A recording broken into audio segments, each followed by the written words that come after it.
In October of 1974, a man named Carl Higdon had a series of bizarre experiences while hunting elk in southern Wyoming.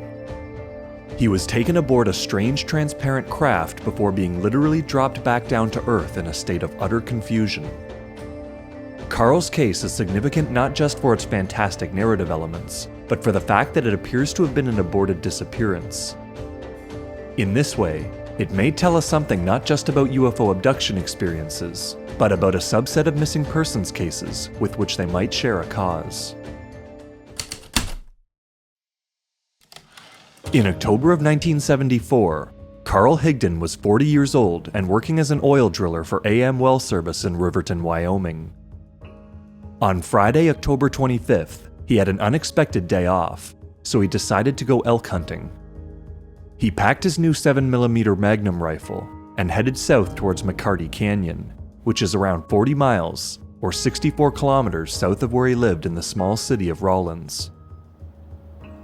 During his drive, Carl pulled over to help two fellow hunters whose pickup wouldn't start. Over coffee, the hunters told Carl that he'd have better luck in the woods.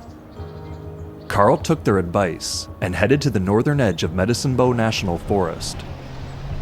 He parked his pickup on a hill and had a brief discussion with the game warden, who happened to be there. It was around 4 p.m. when Carl began his hunt.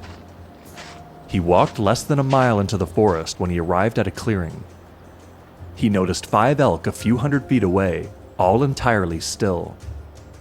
He pointed his rifle at the largest male and pulled the trigger. To his surprise, no sound was made, and the bullet left the barrel in slow motion. It stopped around 50 feet in front of him, seemingly hitting something invisible before dropping into the snow. Strangely, the elk didn't flinch, and Carl noticed that the forest was unnaturally silent.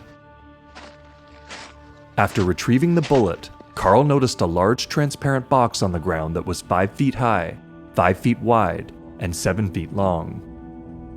It looked to be made of glass and was empty inside. Sensing something nearby, Carl turned around to find a strange-looking humanoid floating upright before him, wearing a black suit similar to that of a scuba diver. Carl estimated the being to be around 6 feet 2 inches tall and 180 pounds. Its skin was like that of an East Asian person, with a face similar to a human's, but with no chin and a severely receded jaw. It had no eyebrows, no ears, and small slanted eyes. Its coarse straw-colored hair stood out from its head like bristles on a broom, grouped into small bunches spaced a half-inch apart. There were 2 distinct rods coming from the top of its head that looked to be antennas. The entity was wearing black shoes and a wide belt, with a 6-pointed star where the buckle would be, and a yellow symbol below it on a type of small apron. Its legs were noticeably bowed outwards. It had no hands, but there was a cone-shaped appendage or device sticking out of its right sleeve. Higdon referred to the being as a man, suggesting that it had some male characteristics. The entity moved towards Carl by floating over top of the snow. When it got within a few feet of Higdon, it asked him, "Are you hungry?" though its lips never moved when it spoke. Carl replied in the positive, then a small envelope or packet of 4 pills floated towards him, and the entity told Carl to take one. Though Carl was normally extremely reluctant to take pills, he promptly swallowed one as if he were being controlled, as he put it. The entity then asked Carl if he wanted to go with it, and he replied, "I might as well." Carl expressed that this latter choice was his own. Having read about UFO encounters in the past, he had previously resolved to go with the euphonauts should he ever encounter one himself. The entity pointed its cone-shaped appendage at Carl, then suddenly he found himself elsewhere. Carl's next memory was of being inside the transparent rectangular box, itself seemingly within a larger transparent structure, both still resting in the forest. Carl was sitting in a type of bucket seat with his arms and head restrained. In the reflection on the glass above him, he could see the 5 elk standing motionless in a cage. The entity from the forest was in the room, and 2 more similar beings were also nearby. Carl said, "You've got my elk," and one of the beings shrugged. The box lifted off the ground, and Higdon looked down to see his truck where he'd left it, but then the main entity waved its hand and the truck disappeared. Carl's next memory was seeing what he described as a blue ball and a huge marble, seemingly the earth, in the distance far below him. The beings told Carl that they were going home, which they said was 163,000 light miles away. Then they put a helmet on him that had 6 wires sticking out in all directions, and fastened a strap under his chin. Next, everything went black before a very bright light came on, causing Carl's eyes to burn and water. Carl was now standing in front of one of the transparent walls of the outermost structure, looking out into a giant featureless space, with no visible walls or ceiling. The light was coming from the top of a tower that he likened to the Space Needle in Seattle, Washington, with lights rotating around the top. Below the tower, he could see several humans, adults and children, in casual discussion. 2 entities, one being the one that Carl met in the forest, took him down a long walkway towards the tower. This time, Carl was floating, just like the entities. He was led to a door that lifted up before he was taken inside a large room. While inside, a 4x8 foot shield or wall dropped down in front of him, then lifted back up again into the ceiling. One of the entities then approached him and said, "You're not what we want. We'll take you back." Higdon was then floated out of the room, back into the bright light. His eyes burned again, and the entities told him that the sun affected them in the same way when they were on Earth. Higdon was then floated inside of what he called a craft, where he encountered the entity from the forest, who now identified itself as Ozzo-1. Ozzo explained that it too was a hunter, and that its kind had been coming to Earth for many years in search of fish and animals to make into food pills. Each pill fed one of its kind for 4 days. Ozzo went on to say that their ocean had turned yellow, and that all the fish had died. It then showed Higdon a map of its planet, which was at least partially reproduced in the symbol on Ozzo's apron. It told him that the 9 planets of its solar system supply the magnetic force for their power. It also examined Higdon's rifle, remarking that it would have liked to keep the primitive weapon, but was not allowed to. Ozzo also told Carl that their kind wear black to protect them from our sun. After the craft passed through a dark void, Carl could see that they'd arrived over the forest. Then, Ozzo told Higdon it will see him. To his surprise, Carl then found himself floating down to the ground below the craft. Before landing, his foot slipped on a rock, causing him to fall, roll down the hill, and hurt his shoulder. Carl followed a nearby road until he came upon his pickup truck, but didn't recognize it as his own. He sat in the truck and heard voices on the CB radio.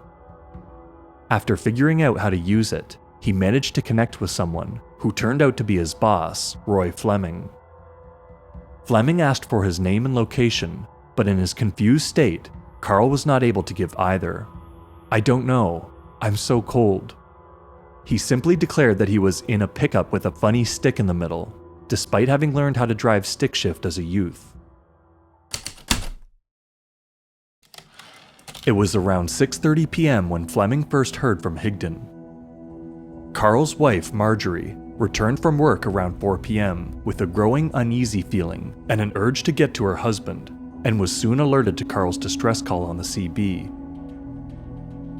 Carbon County Sheriff Charles Ogburn organized a search party consisting of himself, Deputy Sheriff Ed Tierney, and 4 local hunters.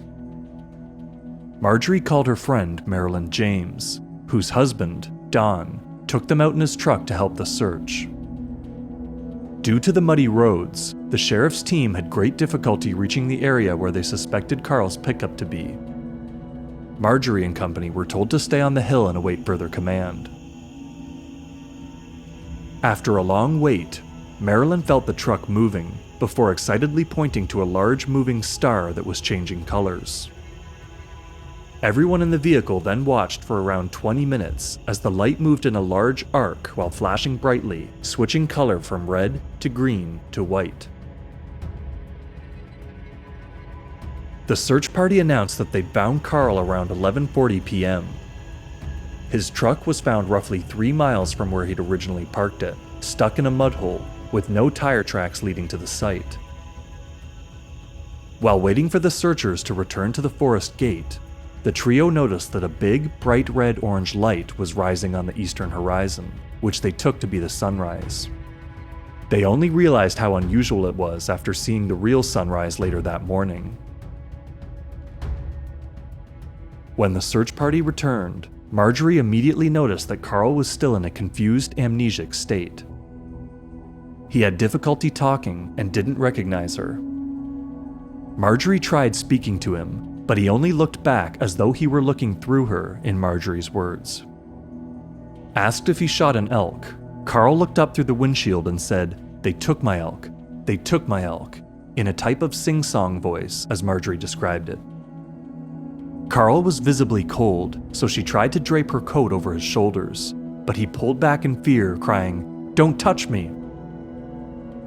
On the drive to the Carbon County Memorial Hospital in Rawlins, Carl asked Fleming why he wasn't dressed in black. "Doesn't the sun burn you?" When Carl arrived at the emergency room at 2 a.m., his eyes were watering profusely, apparently from the hospital lights.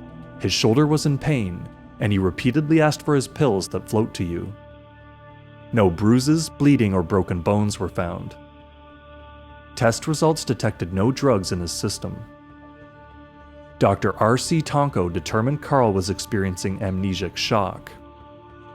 When Marjorie asked him his name, he replied, "They keep calling me Carl. Who is Carl?" During his time at the hospital, Carl narrated some elements of the experience, but had trouble remembering it all. Marjorie gave him a pencil and paper and instructed him to write whatever he could recall. He drew a picture of the entity, then wrote the word Enders. The deputy sheriff later revealed that another man named Enders was in a different part of the forest that night. Carl also drew a forked road, a rough sketch of the transparent craft, listed 2 unidentified addresses, and made another note about a truck. Higdon was released from hospital the morning of Monday, October 28th. The results of the x-rays performed by Dr. Tonko found nothing of concern, even though Carl had x-rays taken years before the incident that showed scar tissue on his lungs from a past case of tuberculosis. Carl also had several kidney stones before his experience, but none after. Still, days after being rescued, he experienced headaches and a pain in his back. When Carl spoke to Sue Taylor, a reporter for the Daily Times of Rawlins, he was still very much mystified by his experience, confessing that he must be crazy. Taylor's article, the first on the case, appeared on Tuesday, October 29th. Fleming put Carl in touch with a local rehabilitation counselor, who in turn suggested that he speak with Dr. Leo Sprinkle, a psychologist at the University of Wyoming who was interested in UFO experiences. On November 2nd, Dr. Sprinkle drove to Carl's home for the first of several regressive hypnosis sessions. Higdon was able to put more pieces of the experience together, and Sprinkle invited a local art teacher to make a drawing of Ozo 1. Dr. Sprinkle went on to meet with Marilyn James, Sheriff Ogburn, Dr. Tonko, Carl's nurse at the hospital, some members of the search party, and several locals. Those who knew Carl said that they considered him honest and hardworking. Psychological and psychiatric tests at the University of Wyoming revealed no signs of mental illness.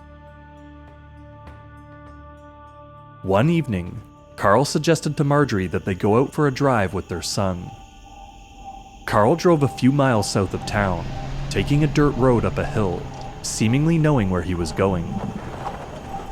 Over 150 feet in the sky above them, the family saw a bright green light shaped like a large upside-down ice cream cone, and smelled a terrible odor of dirty socks and sulfur. Dismayed, Carl then announced, "I am late. I was to be here a few minutes earlier." A few nights later, Carl woke Marjorie and said, "I know it is weird. I am in bed with you, yet I am out south of town. They are telling me, look for a black box." He felt that they were telling him that they could contact him whenever they wanted to. This made Carl quite distressed and triggered his shoulder pain. Numerous times on Carl's drive to and from work, he was followed by lights in the sky that others saw as well, and both Carl and Marjorie felt that their phone was tapped. Carl claims that he still has telepathic communication with Ozzo on rare occasion. For example, Carl once told Ozzo that Rollins needed some rain. The next day, it rained 3 inches, then another 2 inches the following day, before he told Ozzo to stop and the rain ceased. Higdon speculated that before shooting his rifle on the day of the incident, he had entered some type of force field that slowed his bullet down. At one point, Carl, along with Don, Marilyn, and others, returned to the location of the incident to take pictures and scan for metal, seeking in vain to find the missing lead of the bullet.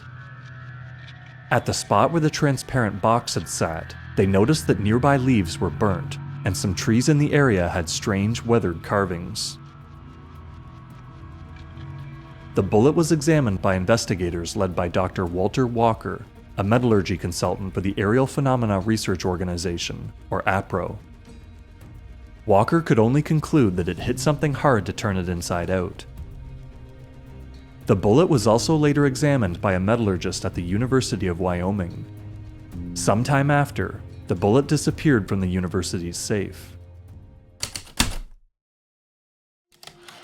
The TV crew for the show In Search Of visited Rollins, as did a Japanese film crew. The National Enquirer also arranged for Carl to take a polygraph test, which he passed, the first of several. Marjorie said that she was compelled to write Carl's story decades prior to self-publishing the narrative in 2017, under the title Alien Abduction of the Wyoming Hunter. In 2022, David Paulides made one of several documentaries about people going missing in unusual circumstances. Paulides conducted new interviews with Carl and his wife, and compared the case's similarities to other disappearances in the same region. Paulides noted the significance of Higdon being dropped at the end of the incident. This is consistent with hundreds of cases of unusual deaths that he investigated, where the recovered body appeared to be dropped from above. The fact that there were apparently no tracks leading up to the muddy spot where Carl's pickup was recovered suggests that it was dropped as well. Researchers such as Linda Moulton Howe have documented that many cases of animal mutilation involve carcasses with broken legs, no surrounding tracks, and impacted soil, suggesting that they too were dropped. Carl believes that some type of medical examination occurred when the shield or wall dropped in front of him, and that he somehow failed the test. While Carl initially speculated that he was rejected due to the effects of the light on his eyes, he later suggested that it was due to his vasectomy. The fact that Carl apparently healed from his lung scarring and his kidney stones is also significant. Preston Dennett has compiled over 300 cases involving spontaneous healing connected to a UFO or entity encounter. Dennett concludes that the beings in these encounters are advanced extraterrestrials, neither benevolent nor evil, healing people for reasons beyond just testing and experimentation. There was a disappearance in the same forest that Carl was abducted from almost exactly 35 years later. Mark Anthony Strittmatter had 15 years' experience hunting in the region at the time he disappeared on October 19, 2019.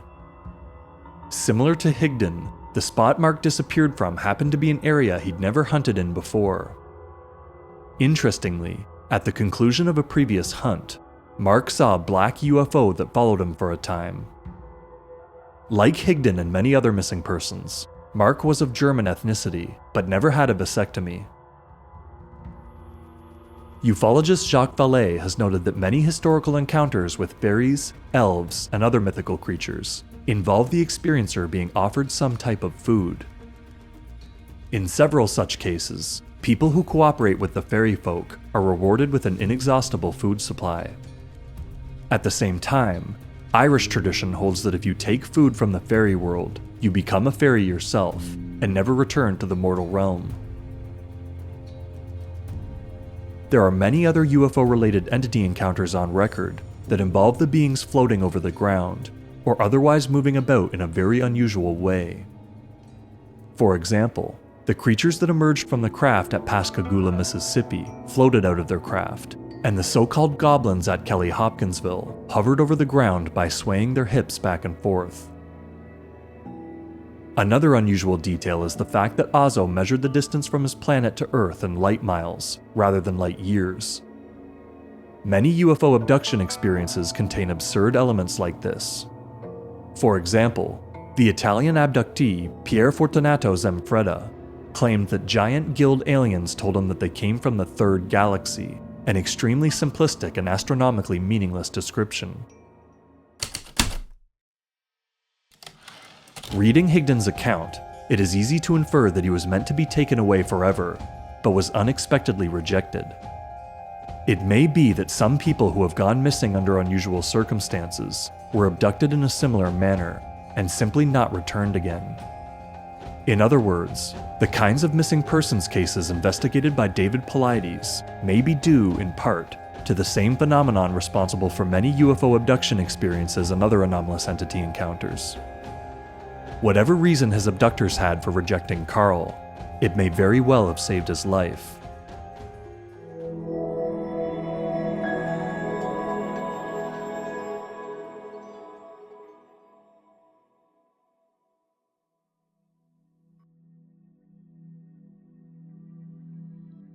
Want to see more from Think Anomalous? Remember to click the bell so that you get notified when we make new videos, and follow us on Facebook, Twitter, and Instagram. Think Anomalous is created by Jason Charbonneau. Research and draft script by Clark Murphy. Music by Josh Chamberlain.